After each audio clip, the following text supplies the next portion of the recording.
Pwedeng makuha ng Lakers itong si Stewart sa Pistons at ang kapalit pwedeng si LeBron, pwedeng si Rui Hachimura.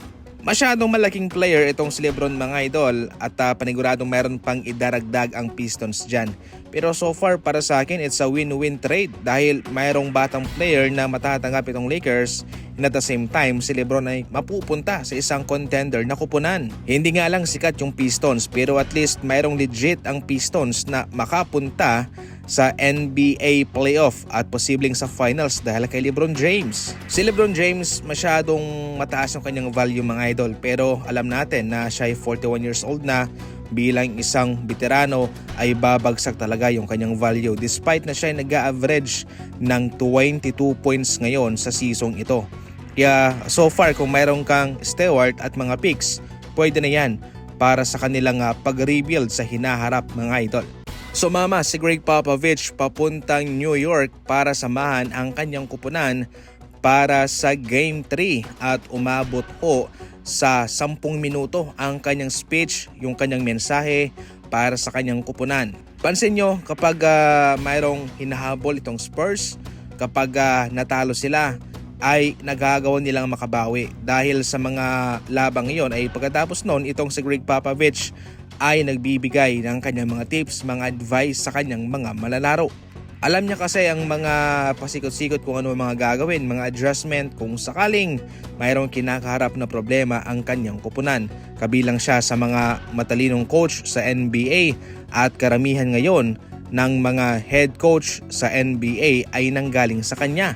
Minsan naging associate head coach niya, minsan assistant coach pa. Si Coach Steve Kerr galing sa kanya, si Coach Ime Udoka galing sa kanya mga idol, si Coach Jenkins galing din sa kanya. Kaya maliban sa kanilang mga malalaro na mayroong talento talaga, mayroon din silang backup na isang Greg Popovich na makakabigay ng mga adjustment, mga tips, mga pointers para sa kanilang mga laban.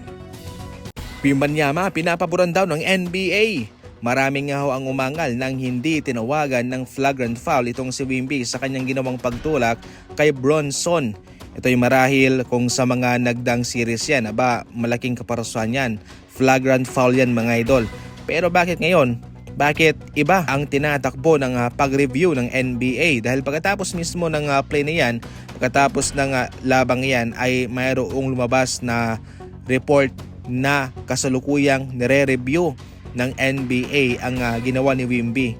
Pero wala silang ginawang mga pagtawag o sabihin na lang natin flagrant foul. Para sa akin mga idol, basically kung sa regular season o sa first round, second round, malinaw na flagrant foul yan. Pero ngayon NBA Finals ay hinahayaan na lamang niya ng NBA para dumagdag sa excitement para sa mga NBA fans na hinahayaan nila yung mga pisikalan na yan para maging mas intense pa. Dahil kung sakaling soft naman ay wala rin pong kabuluhan yung laban nila. Kaya yan po ang paliwanag ko kung bakit hindi tinawagan ng flagrant foul ng NBA si Wemby kahit na kanilang nireview ang play na yan. Ito ang paliwanag ni Green sa ginawa ni Wemby kay Bronson mga idol. Ayon pa mismo kay Green, kung sakaling ginawa yon ni Wemby kay Stephen Curry ay tsak na ma-eject siya sa laban. Ang mali lang daw ginawa nitong mga taga-Knicks ay nung nangyari yon ay walang nagreklamo sa kanila. Si Bronson lamang ang nag-iisang player na nagkaroon ng ganong reaksyon. Pero yung kanyang mga kasama, wala. Pero kung mayroong nagreklamo daw noon at mayroong review, tsak na matatawagan daw talaga si Wembanyama. Ayon naman kay Green, definitely kung sa kanya raw yun na nangyari na siya ang tumulak noon ay paniguradong ma-eject siya sa laban at yun pa raw ang ikakatalo nila sa Game 3. Dahil syempre, base lamang sa kanyang mga history ay siguradong tatawagan siya kaagad ng referee mga idol. So matotal, ang mali lang talaga ng Knicks noon ay si Bronson lang ang nagreklamo. Yung kanyang mga teammates walang ginawa. Kanilang hinayaan lamang at malaking red flag yun para sa isang kupunan na nasa NBA Finals.